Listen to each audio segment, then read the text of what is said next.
جنگ ایران و عراق فتنه‌ای بود، یک فتنه‌ای بود بی فایده ولا حاصل. اول کار آقای خمینی و حکومت ایران اینقدر در عراق انگولک کردن و بیانیه صادر کردن، شیعیان عراق را به پاخیزی و به انقلاب دعوت کردن و اعلامی هم دادن که ما انقلاب خود را صادر میکنیم. و عربها، عربستان سعودی، کویت و امارات، خود صدام، مصر، همه اینها ترسیدند که واقعا عراق اکثریت شیعه هست، یک بار این به دست این حکومت از دست ما سقوط نکنه. و اینها هم تمام این رو دولت ها هم فحش میدادن تمام روز از حکومت ایران.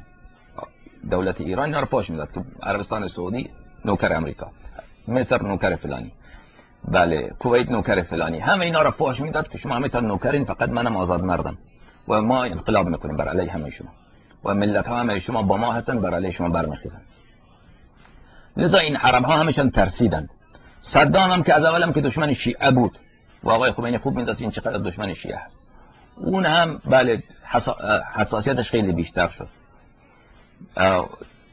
و وقتی که دید که حکومت ایران علنا از شیعیان عراق میخواد که اینا با پا برخیزن، بله خود اون زمان شما اگر بخوانید آقای دعایی که حالا مسئول وزارت چیه، همین مؤسسه اطلاعات، روزنامه اطلاعات، اون زمان سفیر بود یا معاون سفیر بود در عراق. من در چند جا خواندم از مصاحبه ایشان یا از قول ایشان که گفت صدام ما را خواست و گفت که شما برید پیش آقای خمینی بگید که این کارا رو خاتمه ببخشه، هر چیزی که میخواد شرط میذارد، من حاضرم با ملاقات بکنم با ایشان.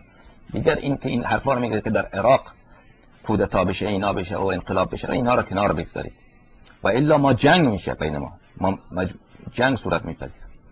این آقای دعایی آمده بود پیش آقای خمینی، میگه من آمدم گریه کردم پیش آقای خمینی و گفتم که این حمله صورت میپذیره. گفتن نه، آقای خمینی گفت که این حرفا چیه، صدام کیه که حمله بکنه، این حرفا چیز نیست. بله بعدش هم که